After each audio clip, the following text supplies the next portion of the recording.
as par for the course, people are always curious about what leads one to leave Christianity behind and embrace other spiritual currents or even esoteric or occult practices. So, having said that, what is your origin story? Yeah, so I think it's pretty fitting for me with when we discuss, say, an origin story, to give a little bit of like the background of like why I have a bit of like online notoriety.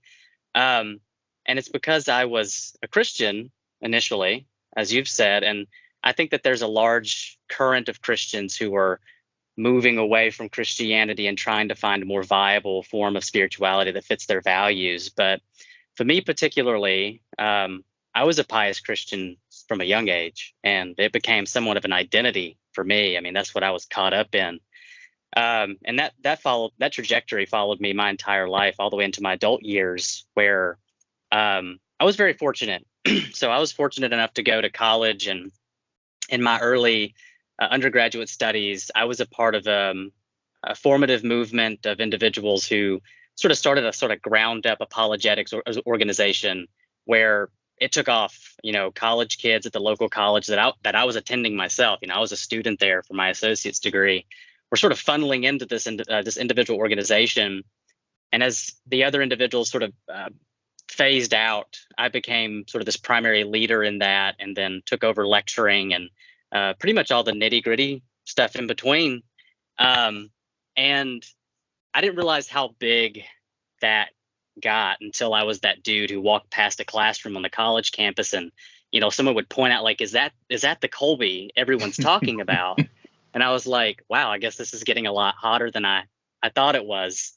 But it wasn't until I think I finished my associate's degree and went on to a larger university that I was essentially contacted by the local director of missions, and he offered me a job working on that particular college campus. So as I was leaving it, I was coming right back onto it. But this time I was employed, which was nice. I had a financial backing, so I could do a lot of outreach stuff. That's what really got my name out there. And it was a lot at the time. I was ringleading a full-time job. I was doing ministry full-time, and then I was going to school full-time. So it was a lot on the plate. But that was really where I cut my teeth. That was where I really built up a philosophical basis. And I was learning a lot of apologetics and philosophy as I was teaching it. And so I was lecturing weekly on probably some of the more critical aspects of Christianity. So I was neck deep, in theology, systematic theology, and classical apologetics. And eventually I'd be, sort of roped into different churches and different colleges wanting me to come around and speak or teach or whatever it might be. This all sort of culminated, I would say, or climaxed on a moment in my during my bachelor's degree where I've said in the past is almost providential. It was almost as if I was torn asunder doing all these different tasks. So much so that I remember my phone blowing up while I was writing a paper alongside a friend, and he was like, "Are you going to answer that?" And I go, "No, not a chance." Like they're trying to rope me into all these endeavors I have no interest in. I'm too booked, and all that was piling on me. I was taking a class, again, providentially, called Epicureanism, Skepticism, and Stoicism. And we were in that last section on Stoicism. And of course, like most classes, I was just trying to get the grade and move on. So I wasn't interested in trading schools or anything like that. I was still very committed to Christianity. But as it would happen, I would go through a slew of very difficult and traumatic experiences, most of which were outside of my control, which sort of forced me to take a step back and try to reassess a lot of things. And what I found was that before I would make the commitments that I did towards the Mesopotamian spiritual path and polytheism proper, Stoicism was sort of this intellectual safety net that I found in college. So I definitely had a very different experience with Stoicism than most persons, I would say, in the modern movement. But in the academic sphere, and what I found there was a bunch of like-minded individuals who carried very similar metaphysical beliefs and ethical beliefs that I do, or increasingly did over time. who were really trying to engage with this idea that, can you live a happy and good life while you're suffering? And so you could see why that might appeal to someone in my current strain of circumstances at that time. Oh, yeah, absolutely. They were speaking directly into it. And what I found myself doing more times than not, I didn't just immediately leave Christianity. I was definitely head down, focused on my faith, trying to figure out all these, hard sticking points, while I'm suffering. But what I found is that Stoicism came through more times than not, and really addressed those puzzling, troublesome situations I found myself in that Christianity just couldn't address. And so that's really, honestly, those points in my life were really what brought me to where I am today. So I know what Stoicism is. You clearly know what Stoicism is. We all know, however, that Stoicism is misinterpreted by many quote unquote postmodern Stoics. So Yeah. As someone who has read the works of Marcus Aurelius and other Stoic thinkers, can you tell our listeners what Stoicism is in the classical sense versus what Stoicism is in this postmodern sense, where we all think that it's just having a stiff upper lip and denying the fact that, we have human feelings and are stuck in human bodies? Yeah. So, it's funny, too, because, if you think about it, if you study the history of Stoicism, the stiff upper lip stereotype's there. It's there in the ancient world, too.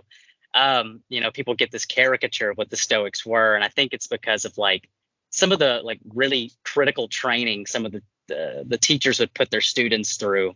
It would cause, I think, the onlookers to be like, good God, is this what it takes to be a Stoic?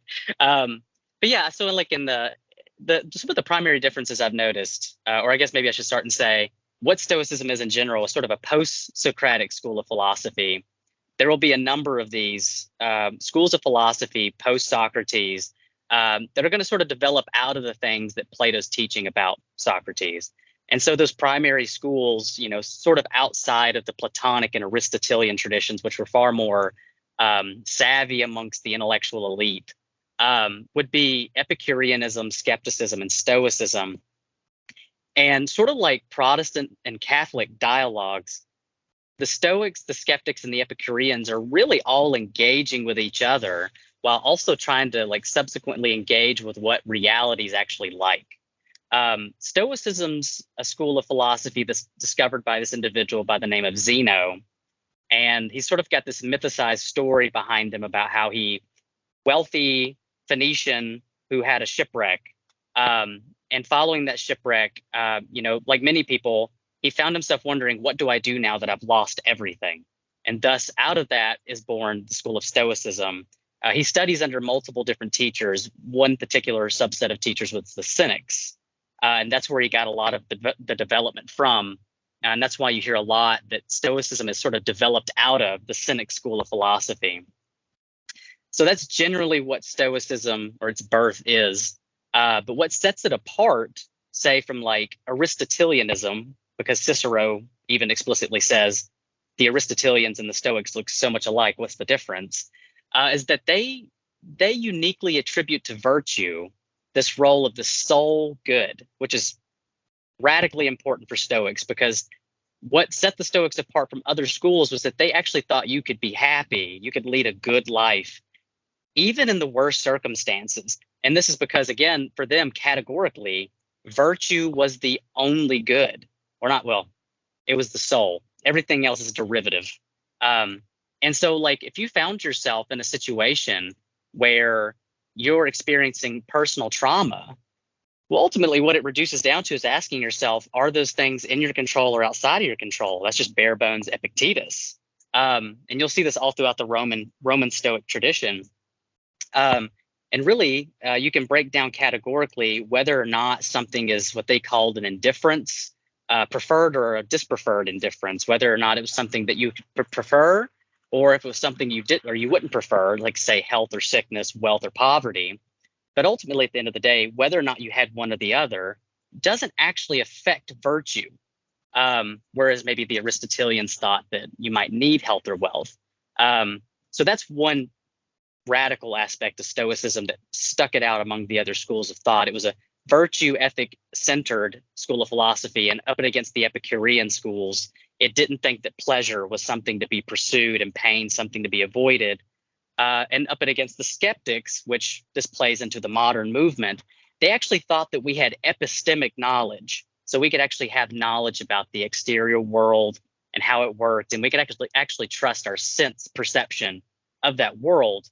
And that was because they believed that world was providentially governed by nature or the gods.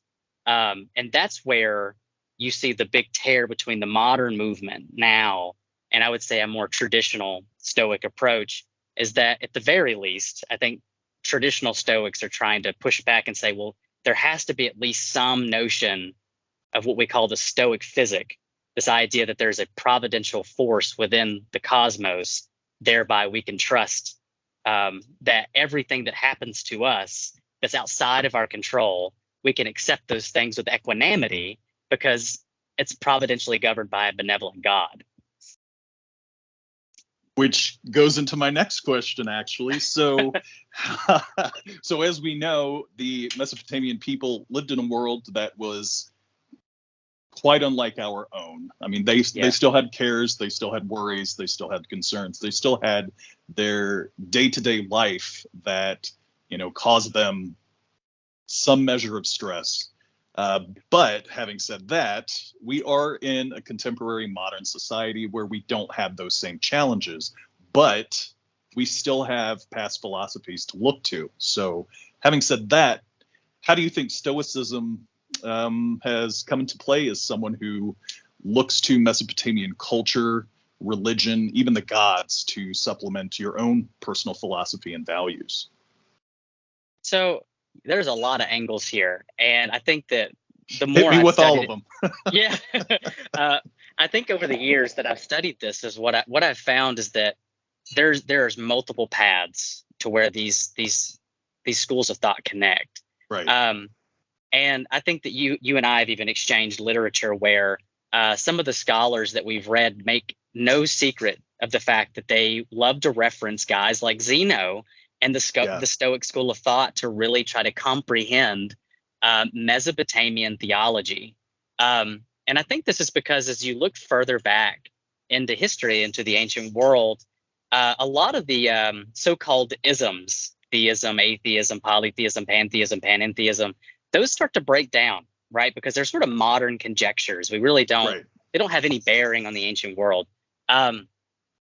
What it looks like is almost as if Stoicism tried to offer a scientific explanation of how ancient people thought about theology. At least that's the way I've understood it.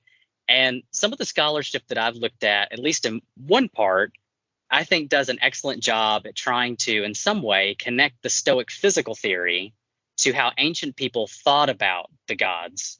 So up and against sort of this modern notion of God as this immaterial, omnibenevolent, omnipotent, omniscient, Ansomanian, maximally great being that just seems to almost have no bearing in reality. It almost seems to be the case that ancient people really did think the gods were as they described them. And if that is the case, especially in Mesopotamia, well, they do provide examples of, like, say, theophanies of physical representations of the gods. Now, the Stoics, they run with that, by the way. They will run with that in their physical theory as it applies to the Greco-Roman pantheon. But even more so, there's a subtle connection. It's been brought up multiple times in some of the debates I've had with Christians, whether it be public or not public, where even the New Testament tries to engage with this idea that God is spirit. But the rendering of that in the New Testament is actually in the Greek, God is pneuma, which is Stoic physics. They believe God's body was made of this pneumatic substance. St. Paul, like I said, like the Stoics, St. Paul runs with that language of the pneumatic body. And there's some good scholarship on that.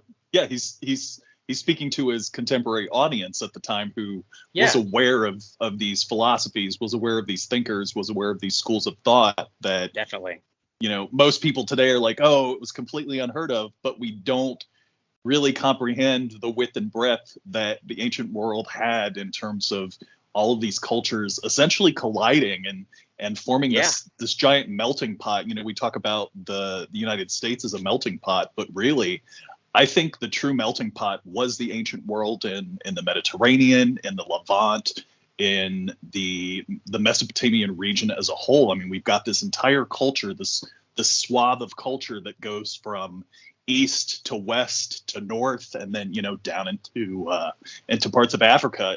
We are the inheritors of all of that, but they were the originators and the movers Definitely. and shakers. Definitely. Yeah, that's been the eye-opening experience for me, especially approaching religion and philosophy from an academic lens. Is initially I thought we have to subclass these into sort of these isolated schools, but as you go further back, it's really a salad. It's just an amalgam of ideas. And our when we impose these types of sort of like our modernist and postmodernist ideals and these categories on things, it really just makes it really hard to even discern them. And so, yeah, I've just tried to go at it with an open mind. And I think that, like I said, the Stoics, when they talk about the gods, and this is what Zeno, set Zeno apart from Plato, even though he's sort of developing out of the Socratic school of thought, is that the gods possess a body, and that body is in some way corporeal. And this, feeds right into their cosmology. But even in a less sophisticated sense, the way the Stoics approach suffering is sort of like their bread and butter. That's how they stuck out, was that they could really engage with life's real turmoil. And I recall to mind so much of the Mesopotamian literature well before the Old Testament's trying to engage with why does bad things happen to good people. Mesopotamia is asking all loads of questions, not just why are bad things happening to good people. Why aren't bad people suffering more? Right. Yeah. Yeah. So they want to know, why are things happening the way they do? And more times than not, I mean, some of those endings, if you read some of the Mesopotamian literature, you will get this sort of modern academic jargon you get in an introductory to an Old Testament course, they thought the gods were dreary and terrible, and they were just tyrants in the sky. And it's but when you engage with them with an open mind, especially coming from as a Stoic, I found the gods of Mesopotamia to be very enlightening, powerful, and very majestic, holy, and just. Probably the same way they probably would have seen them. Oh, absolutely. And, I can attest to that myself. Yeah, absolutely. Yeah. So I mean, that would be probably two of the most primary areas they connect. Like I said, it's a large amount of roads that connect these two schools of thought. The more I've looked at it, it's they blend together quite a bit. But I think that probably those are the two primary areas I've seen them kind of meld together pretty fruitfully. And I think that for me, Stoicism has provided sort of an intellectual backbone to my polytheism, right? And I think that as paganism and polytheism continues to flourish in the West, and it continues to grow, and as people continue to try to find some outlet outside of, in the Western world at least, outside of Christianity, more times than not, history repeats itself, and polytheists and pagans will find themselves looking right back to the same people they did in the ancient world for answers, the philosophers. Right. So let's circle back here to some of the topics that we talked about earlier. I'm a former minister and apologist. You are a former minister and an apologist. I could tell you, what the most difficult aspects of deconstructing my own Christian identity were, and in many cases still are. But you are the man of the hour. So, what has been the hardest thing that you have had to unpack or deconstruct since leaving Christianity behind, and even maintaining ties and relationships and friendships with people who are still Christian, who are ardently Christian? And I've seen you engage in some pretty heated topics on Facebook, because that's where we all go to stand on our soapboxes. And yeah, of course.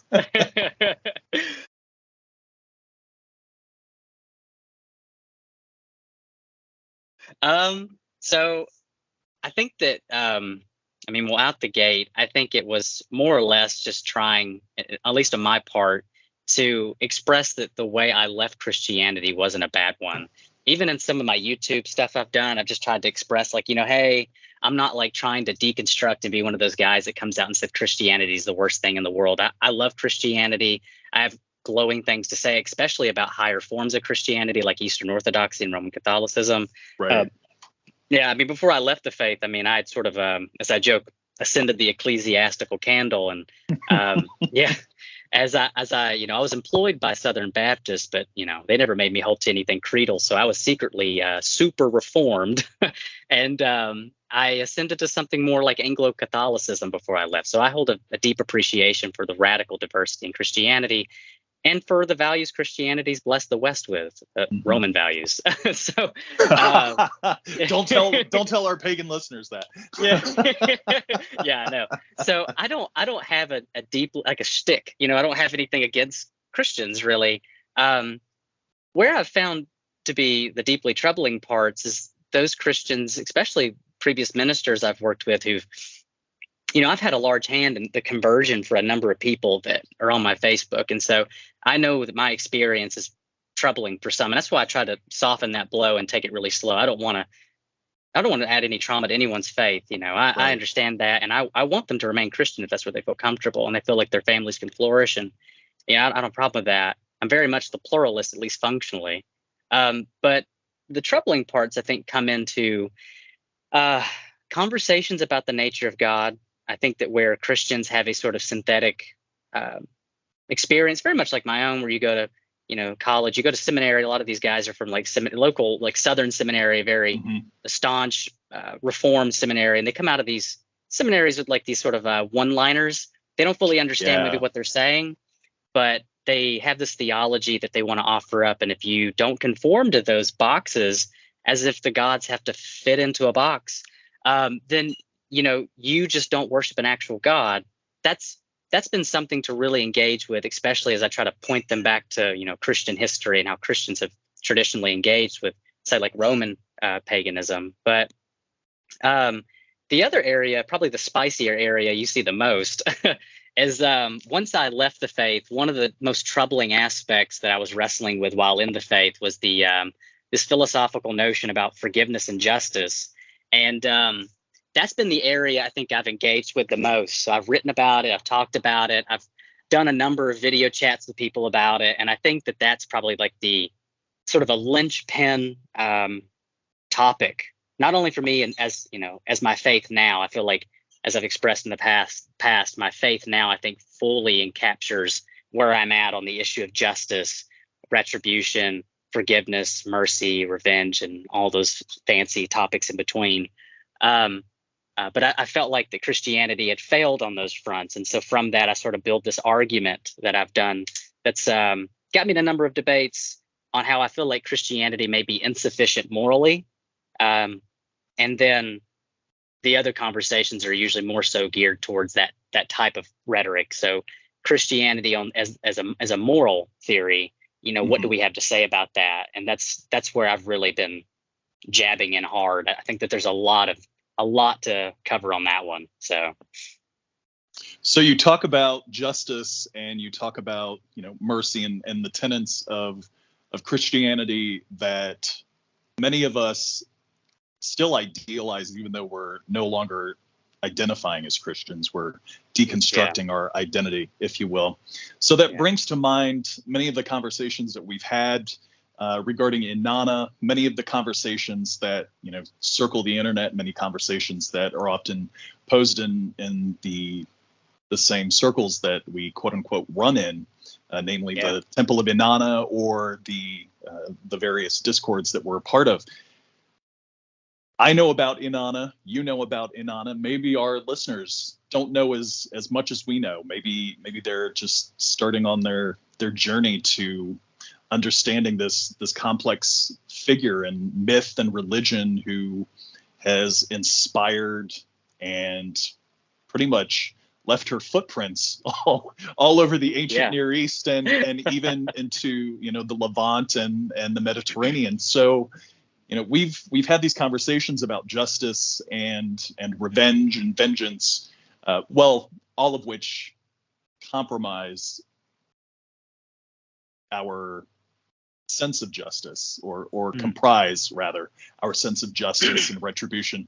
So, we know about the descent of Inanna. We know about these various myths in which she's the goddess of love and sexuality, but there's so much more to her beyond those, what I would think are pretty shallow myths in the grand scheme of things, considering the fact that she was the kingmaker. She was the one who decreed fates. She possessed those very things that were fundamental to human civilization that once belonged to Enki, but she, beat him at a drinking contest and and took that as her prize. So, tell me about some of the myths that you found to be inspirations in your current faith and your current understanding or reality of the gods, including Inanna. Sure. So I will say, initially, I came to this faith because I had a religious experience, and it was something that, I sort of wrote off. When I was a Christian minister, someone told me they had a religious experience. I'm like, okay, we'll keep that between you and your priest, because I don't believe in that stuff. I just didn't believe in it. I'm so much involved with the academic side. It's just something that never really dawned on me. But so I will say the myth of the descent of Inanna has always had some potency on me, because once I read that, I moved to Texas. I read that as a PDF in an allergy clinic, because everyone comes to Texas to find out they have allergies. Yeah, I'm not kidding. But yeah, so I read that in there, and I had this like heart sinking moment. I've had very few of those in my life where I was like, oh my God, like this is the imagery, that I had seen in my religious experience. It was Inanna, sort of in this like sort of netherworld scenery, strung up in some sense. So that will always have, I think, a pivotal effect on me. And my family, we recite, we have recited that parts of that hymn, for like New Year's and stuff like that. But beyond that, though, funny enough, probably one of the least ones I've seen talked about, but the one that probably hit me the most, I'm probably going to butcher the name, but it's Inanna, and is it Shuklatuda or Suklatuda? I believe so, yeah. Which essentially is a myth about, sexual assault, which is pretty, that's heavy. It's a heavy myth, but I mean, it's essentially taking this idea that, Inanna initially in this myth is going across all the lands, seeking, to produce justice. She's seeking to render people their due. So out the gate, you're being told she's pursuing justice, which is, awesome. But she's doing this, and in the midst of this myth, we get this like really strange tale about how she, and there's a lot of backdrop to this, but it's like, she, like all ancient Near Eastern gods, has to take a nap, and when she goes, it's one to of the sleep, greatest gifts of the gods, being able to take a nap. I mean, absolutely. I am a big proponent of taking naps. Absolutely, the gods have to rest too, and so there's actually a lot of theology behind that. I don't know if you know, but like that is just that's a whole thing. But so she goes down for rest, and she's I'll just keep it clean here. She's sexually assaulted by a local gardener. And to keep the story short, the whole narrative is about her running this entire biblical-sized plague on the local town, trying to get them to, produce this man so that she can make him, she can pay him his due, for what he's done. And there's something about that narrative where she constantly recites how, who will pay for what they've done to me? It really fed into a lot of the literature I was reading on, and I know this sounds a little outlandish for people who've maybe never engaged with this, but the whole philosophical topic of forgiveness, justice, and revenge is just replete with arguments and people just engage. So, and I'm neck deep in that. So it's like that, yeah, that it resonated with me. There's something about that, and plus I'd offered in the past very similar philosophical arguments against Christianity and use sexual assault in sort of a similar manner to show some of the pitfalls I think that their theological system might have, at least in their soteriology. But this story, I felt like, just encapsulated what I was trying to express when it came to this notion of retribution, and how the gods should handle the more grave sins that men commit. up and against, say, gods who would forgive the wicked, right? And then the other myth that I read this one so often, so this one always sticks out to me, and I don't know why. I just love this text, but it's Inana and Ebi, and I love this text just because there's a whole corpus of like scholarship concerning animism and the really the theology of like the natural elements, like Right. what's they're alive, and how the gods understood those.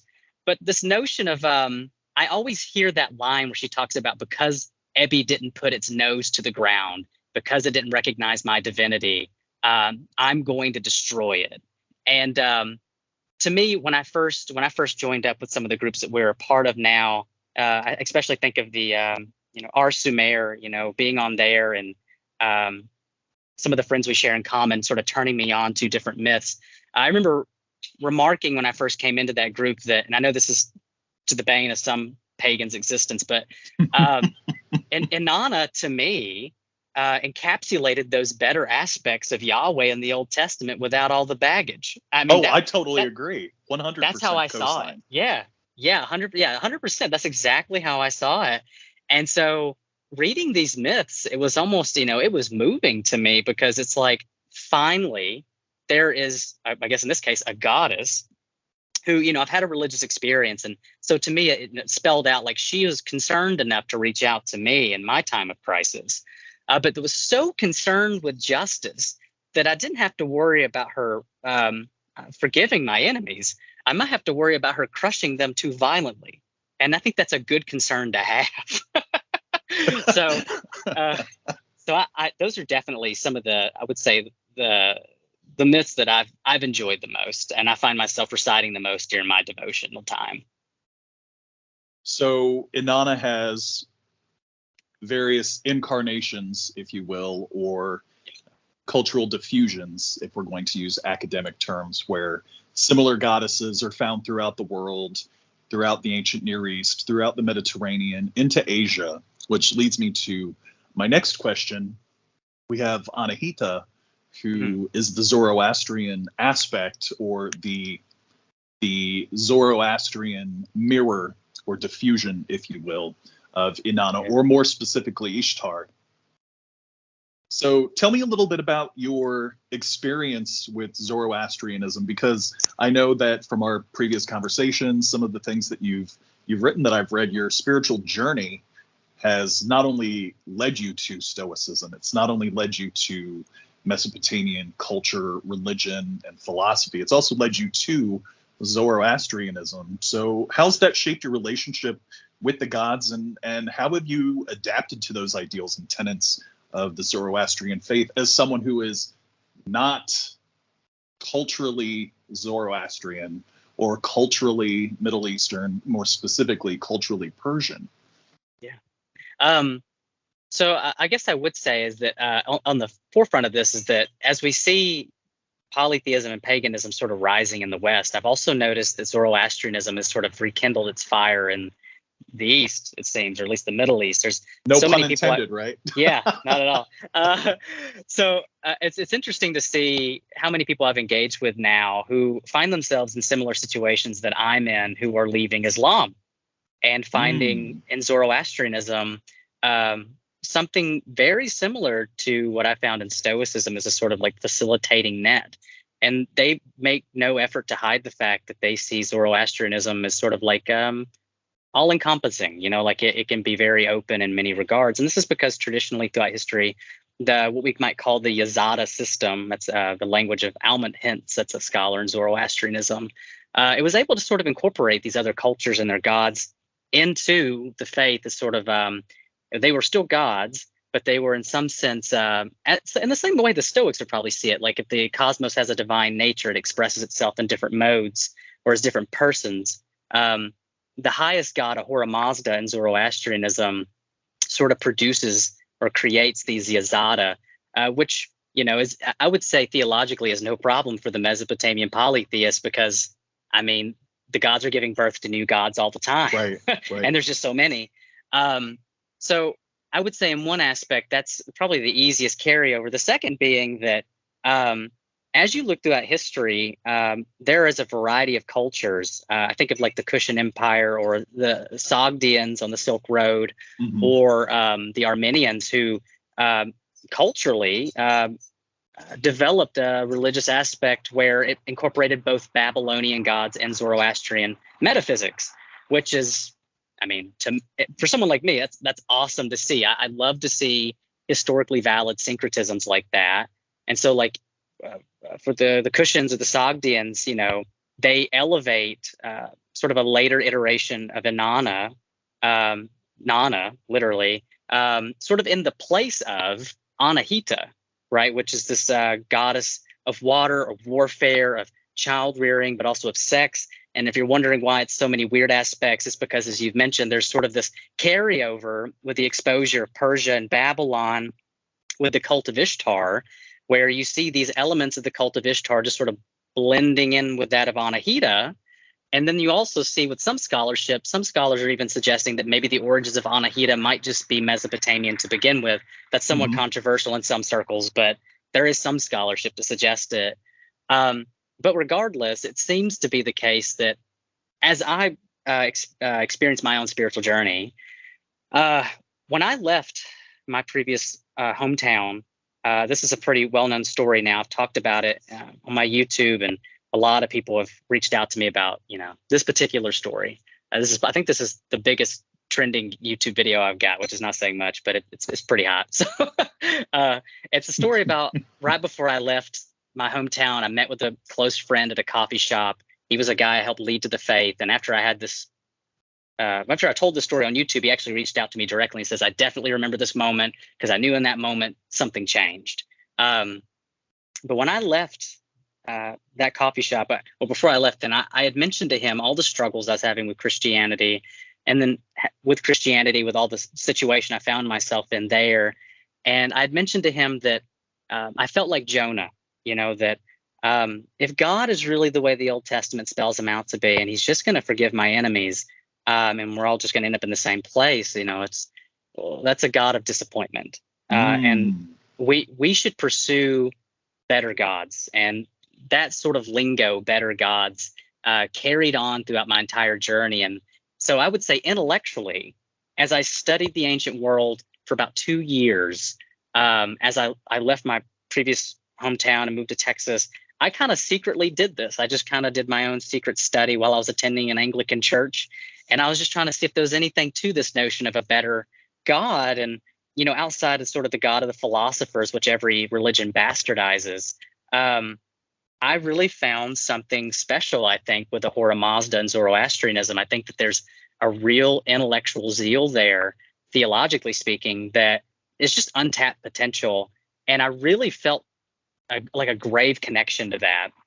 So whenever I discovered my religious experience was of Inanna, my next natural question, you know, just thinking rationally, deductively here, well, is there any connection to that? You know, why would this even be? Why would I even go down that path if this is where I'm going to go? And as I said, it's almost been, I guess, an eye-opening experience, just seeing how fluent these societies were about sort of taking on different cultural religious movements and just sort of incorporating them. You know, I think about Cyrus conquering Babylon and sort of how the Babylonians welcomed that, and, you know, how he's making sort of a tip of the hat to Marduk. And even though he's traditionally arguably seen as a Zoroastrian, though he may have been like a pre-Zoroastrian Persian religion. So depending on which way you see that historically, but there's just so much carryover there. And I think for me, as my journey progresses, and that's where I hope it continues to do, as I continue to be informed more, I would love to see my spirituality grow. If it's going to grow, it has to progress. I think that I find myself more and more within that sort of middle ground between Zoroastrianism and Mesopotamian polytheism. And like I said, I think that I find myself in good company in history because it seems that I'm not the only one. Definitely not. If, you know, social media is to be any indicator, given the number of people that are in our circles. We've got Yeah. over 1,000 people in the Temple of Inanna on Facebook, and Yeah. I can't even begin to recall how many people are in the Mesopotamian Discord that we're both a part of. But, hearkening back to a conversation that we had some time ago where we were talking about retribution and the notion that death is the quote unquote great equalizer, I was reminded of the hymn to Nungal, who is believed to be the daughter of Ereshkigal, who resides in the underworld. So we have this notion in Mesopotamian spirituality, Mesopotamian philosophy, that death is the great equalizer, regardless of anyone's social status, regardless of anyone's spiritual status. We, whether good or evil or morally ambiguous, all descend to the underworld. We all essentially inhabit the same space. But there's this hymn to Nungal where she's described as a powerful goddess, and her temple is essentially a prison. So it's one where men, women, even children, perhaps, if their philosophy allowed for that, for children to be beholden to their sins that they may have committed. But there's this notion that these people are chastised, perhaps even in a state of purgatory, until they are cleansed of their sin, which, if anyone is familiar with the Mesopotamian concept of sin versus the Christian concept of sin, they would know that there is a dramatic difference. Having said that, what are your thoughts? And these don't have to be grounded in scholarship. They can be your own personal thoughts, your own personal gnosis, if you will. But what are your thoughts that upon death, we are faced with some sort of battery or some sort of purgatory state versus just residing with the dead who all just happen to stay in the underworld with no chance of escape whatsoever unless they offer someone else up in their place like Inana did.